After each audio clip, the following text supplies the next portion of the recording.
ॐ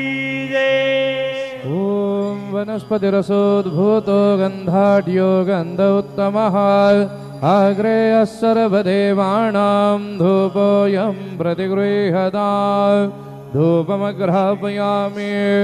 ॐ साज्जञ्जवर्तिसंयुक्तं वह्निनां योजितं मया दीपं गृहाण देवेश त्रैलोक्यतिमिराप दीपं दर्शयामि। सद्गुरु साईनाथ देवताभ्यो नमः। अथ नैवेद्यार्थे महानैवेद्यं निवेदयामि। साईनाथाय नमः।